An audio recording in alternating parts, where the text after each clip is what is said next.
Guys, dapat yung WBA belt ni Naoya Inoue, itanggalin na yan.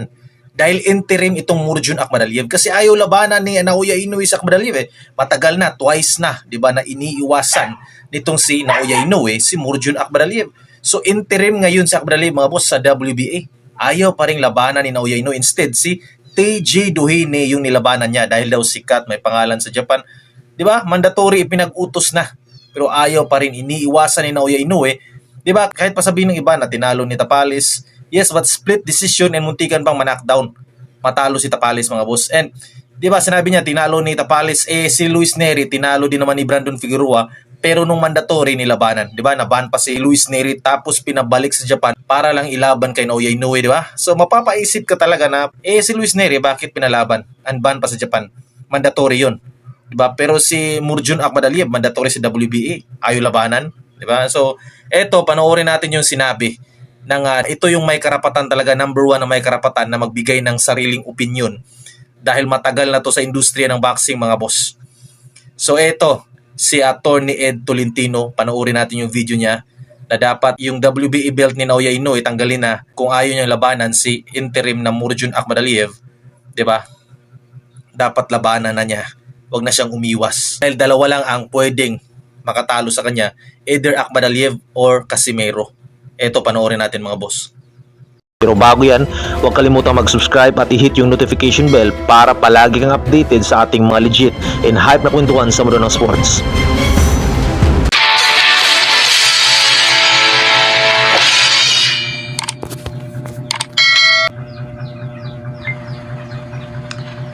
Isang magandang araw ng bakbakan, mga kaibigan. Welcome po sa Boxer Shorts. Ako si Atty. Ed Tolentino, kasama ninyo sa inyong corner pagdating sa usapang boxing. Dito sa Boxer Shorts, hindi tayo nagpapamonetize. Handog ko sa inyo, diretsong opinion, walang halong komisyon, strictly passion lamang. At ngayon, pag-usapan natin sa Boxer Shorts, ang naging malaking hamon ni Murjun Akhmadaliev ng Uzbekistan kontra kay reigning undisputed junior featherweight o super bantamweight champion Naoya Inoue ng Japan. Itong si Akhmadaliev, ranked number 1 ng WBA at ngayon siya ang interim o temporary WBA junior featherweight champion. Ang kanyang hamon kay Naoya Inoue, dalawang bagay. Number 1, labanan mo ako, Naoya Inoue, sapagkat ako ang mandatory contender. Number 2, kung ayaw mo ako labanan, ibakante mo ang WBA title. So simple lamang, ang hamon ni Akhmadaliev kay Inoue, fight me or bakik your title. Pag-uusapan natin, bubusisiin natin itong naging hamon ni Akhmadaliev kay Inoue. Ang naging katugunan o sagot ni Naoya Inoue, isasama natin. Talaga bang iniiwasan ni Inoue itong si Akhmadaliev? At dapat na bang tanggalan ng WBA title itong si Naoya Inoue? Lahat ng yan, dito lamang sa Boxer Shorts. At nagbabalik ang Boxer Shorts, atin pong i-analyze itong naging manghang na hamon ni Akhmadaliev kontra sa reigning undisputed junior featherweight champion na si Naoya Inoue ng Japan. Ang hamon ni Akhmadaliev ay ganito lang kasimple. Ako ang ranked number 1 contender ng WBA sa junior featherweight division. So sabi niya kay Inoue, labanan mo ko Inoue sapagkat ako ang iyong mandatory contender. Kung ayaw mo naman akong labanan, ibakante mo na lamang ang WBA Junior Featherweight Championship para formal ko itong makuha. Si Akhmadaliev ang rank number 1 contender ng WBA sa Junior Featherweight Division. Siya rin po ang kasalukuyang WBA Interim Junior Featherweight Champion. Pag sinabi natin interim, temporary lamang ito, panandalian. So naturalmente, hindi satisfied si Akhmadaliev. Gusto niya yung the real thing, yung talagang WBA title na hawak-hawak ngayon ni Naoya Inoue. Now, mapunta naman tayo dito kay Inoue. Si Inoue, pinag-isa niya ang all 4 major belts sa Junior Featherweight Division in December 2023 nang kanyang in-knockout si Marlon Tapales. So WBA, WBC, WBO at IBF titles, hawak-hawak lahat yan ni Naoya Inoue. Kapag ikaw ay undisputed champion sa boxing, ikaw ay may obligasyon na idepensa ang mga korona sa lahat ng number 1 contenders ng 4 na organization. Magkakaiba usually ang mga number 1 contenders ng 4 na organization na ito. So, kailangan harapin mo lahat sila. Pero hindi naman sabay-sabay. On a rotation basis. Yung 4 na organization, nag-usap na yan kung sino ang mauuna na lalabanan ni Inoue sa listahan ng mga number 1 rank contenders. In the case of Inoue, nagsimula ang obligasyon nito ng kanyang talunin si Tapales. In May 2024, unang hinarap ni Inoue ang number 1 rank contender ng WBC na si Luis Neri ng Mexico. Ni-knock out ni Inoue itong si Neri, pero muntik na siyang ma-knock out nung first round sapagkat tinamaan siya ng malakas mula kay Luis Neri. So okay na yung WBC ranked number 1 contender. So next in the rotation is the WBA ranked number 1 contender, si Akhmadaliev yon. Pero sa halip na si Akhmadaliev ang harapin, binaypass ito ni Inoue at pinili na lamang ang walang kakwenta-kwentang kalaban na si TJ Doheny. Ang rason ng company Inoue, may follower daw kasi itong si Doheny sa Japan. Bagay na nakakatawa sapagkat ang obligasyon mo as undisputed champion ay labanan yung ranked number 1 contender ng WBA at hindi kung sino yung may sikat o may follower sa Japan. Ganoon ang ginawa ng company Inoue. Nung nagdemanda o nagpress itong si Akhmadaliev na dapat ako, ang sabi ni Inoue, tanggalan nyo na lang ako ng WBA title sapagkat wala naman akong pake kung gusto nyo akong tanggalan. May pagka-primadona kasi nga naman siya ang sikat pero hindi siya tinanggalan ng WBA.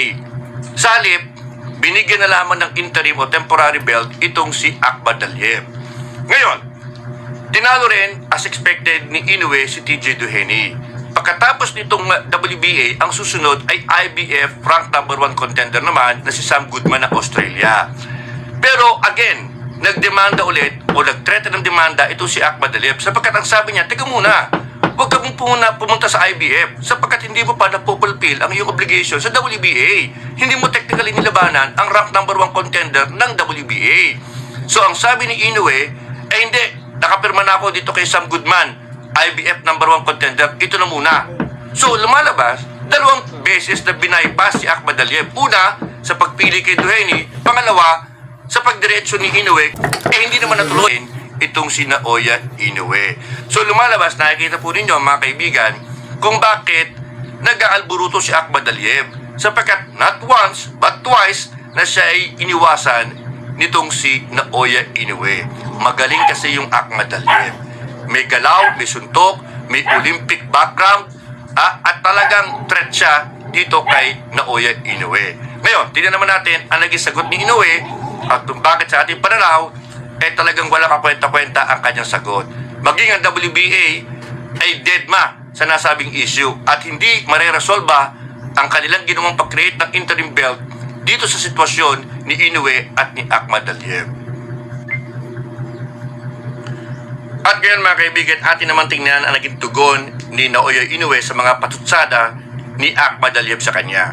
Simple lang ang sagot ni Naoya Inoue. Ang sabi nila, hindi ako takot kay Akhmadaliev. Bakit naman ako matatakot kay Akhmadaliev? Tinalo na siya ni Tapales. At si Tapales naman, ilang paso ko lang. Yan ang sagot ni Naoya Inoue. Pag i-analyze nyo ang sagot na yan, lalo tayo nakukumbinse na iwas pusoy si Inoue kay Akhmadaliev. Bakit ika nyo? Ang gusto palabasin ni Naoya Inoue, hindi naman seryosong threat sa akin si Akhmadaliev. Sapagkat yan tinalo na ni Tapales at ako naman, tinalo ko si Tapales convincingly. So, hindi sa serious threat. But that is precisely the point in a way. Kung hindi naman serious threat, bakit hindi mo labanan kaagad? Bakit ipinagpapaliban mo? Bakit iniiwasan mo? Kung totoong walang kwentang boksingero si Akhmadaliev, bakit iwas pusoy ka? Kasi kung madali ang kalaban niya, di kahit bukas magpirmahan tayo ng kontrata, labanan na kita kasi wala ka namang kwenta talaga eh. But here's the point mga kaibigan. Oo, tinalo ni Tapales si Akhmadaliev. Pero nung panahon na tinalo ni Tapales si Akhmadaliev, nakatsamba lang yung boksingero natin, aminin na natin. Sapagkat during that time mga kaibigan, inactive ng matagal si Akhmadaliev. He was nursing several injuries. So, naging maganda ang timing ni Tapales. Kaya niya tinalo. And remember, in that fight, humabol si Akhmadaliev at muntik pang malagay sa alanganin si Tapales. So, sinwerte yung bata natin. Alam yan ni Naoya Inoue. Ginagawa lang niyang anggulo na kayang-kaya kita kasi nilabanan mo si Tapales, natalo ka, ako naman nilang pasok si Tapales. Hindi. Alam niya na sinwerte lang si Tapales. Alam niyang magaling yung Akhmadaliev. Alam niyang seryosong threat yung Akhmadaliev. Alam niyo, sa totoo lang mga kaibigan, dalawa lang talaga ang threat. Ito ay si Ahmad Aliev, Casimero.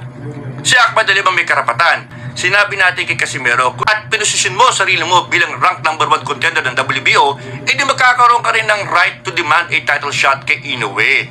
Wala, naunahan sa ni Ahmad Aliev. Ngayon, bumaba pa ang ranking ni Casimero. So ayan po mga kaibigan, talagang itong si Inoue, hindi ko naman sinasabing takot. I think this is more of a marketing ploy.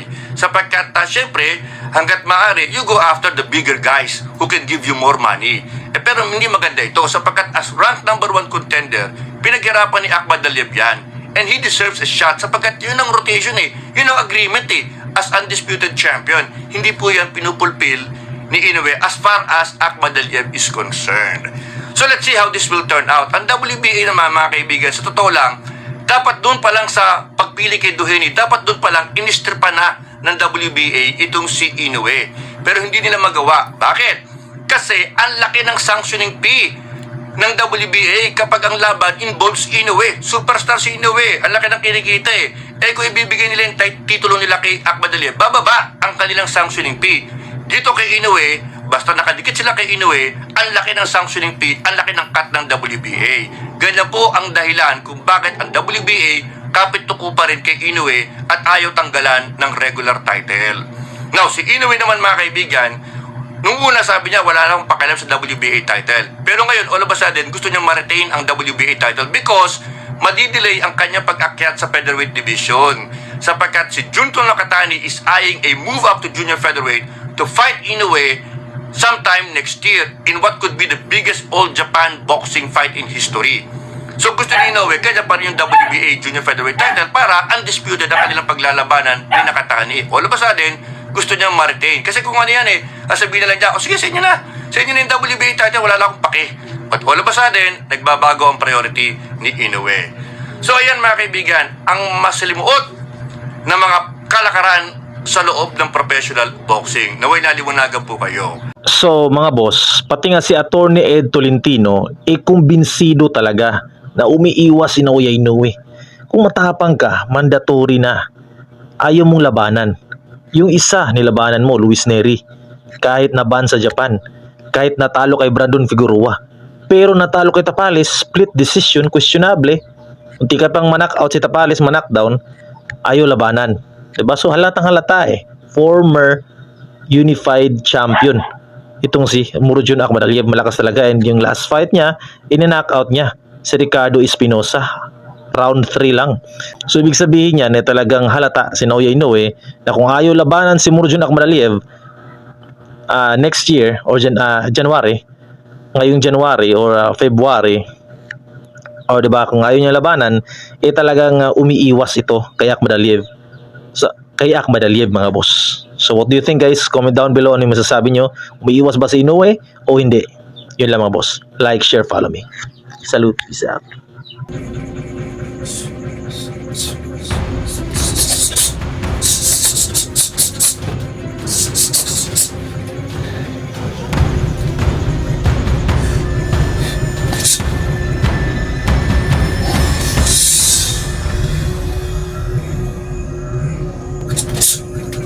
Diba?